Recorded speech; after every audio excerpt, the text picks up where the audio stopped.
اعوذ باللہ من الشیطان الرجیم، بسم اللہ الرحمن الرحیم۔ پیارے بچوں، السلام علیکم۔ میں آج آپ کی خدمت میں پھر ایک کلاس لے کے حاضر ہوا ہوں۔ آپ جانتے ہیں کہ ہم جو 8ویں جماعت اردو کا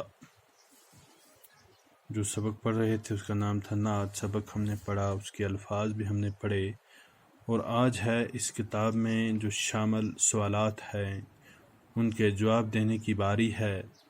تو میں نے مناسب سمجھا بچوں کہ آپ کی سہولیت کے لیے میں نے ان کو کاپی پہ لکھا، اور میں ساتھ ساتھ ان سوالات کو پڑھوں گا، سوال کو بھی پڑھوں گا جو کتاب پر درج ہے صفحہ نمبر 24 پہ، اور جو جواب میں نے اس کا لکھا وہ بھی میں پڑھوں گا، اور امید کرتا ہوں کہ آپ اس کو اسی طرح سے اپنی کاپی پہ لکھیں، یاد کریں۔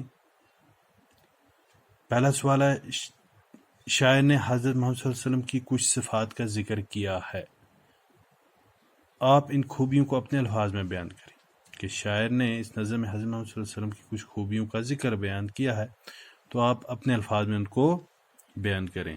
تو پیارے بچوں، شاعر نے اس نعت میں آپ صلی اللہ علیہ وسلم کی بہت ساری خوبیوں کا ذکر کیا ہے، جن میں سے چند یوں ہیں، یعنی کچھ ہم نے لی ہیں، بہت ساری کا کیا ہے۔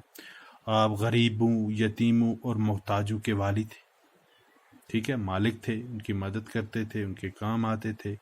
آپ نے لوگوں کو جہالت سے نکالا اور سیدھے راستے کا پیغام دیا۔ یعنی یہ کس نے کیا؟ حضرت محمد صلی اللہ علیہ وسلم نے۔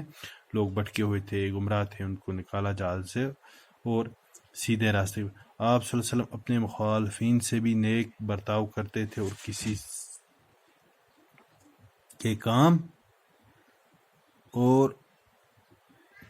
کے کام آتے تھے، اور ہر کسی کے کام آتے تھے۔ تو پیارے بچوں، یہ تھا پہلا سوال۔ اب سوال نمبر 2 ہے، وہ دیکھیں آپ۔ سوال نمبر 2 ہے، اسلام قبول کرنے سے پہلے عربوں میں قسم قسم کی برائیاں تھیں، شاعر نے ان کی کس کس برائی کا ذکر کیا ہے؟ یعنی آپ جانتے ہیں کہ 1400 سال پہلے عرب کی جو سرزمین تھی وہ جہالت کے اندھیرے میں ڈوبی ہوئی تھی۔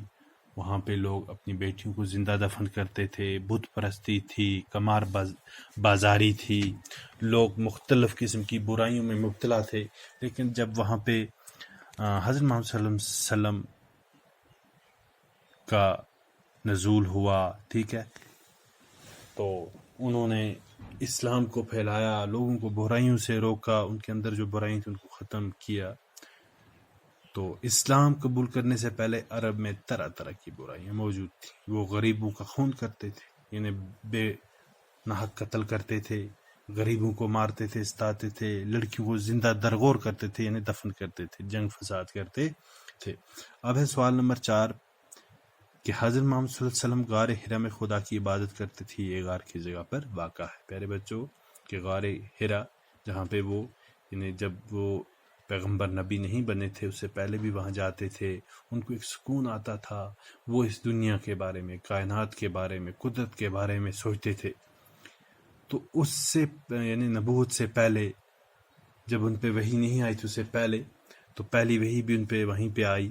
تو یہ غار کہاں پہ؟ یہ غار جو ہے یہ مکہ مکرمہ میں واقع ہے۔ تو پیارے بچوں، یہ تھے اس سبق کے سوالات، ان کے جواب۔ تو امید ہے کہ آپ ان کو اچھے سے دیکھیں گے، اس ویڈیو کو بھی، ان کو بھی پڑھیں گے، اور پھر کاپی پہ لکھیں گے اور یاد کریں گے، اور مجھے امید ہے یہ آپ کے بہت کام آئیں گے۔ تو اسی کے ساتھ خدا حافظ۔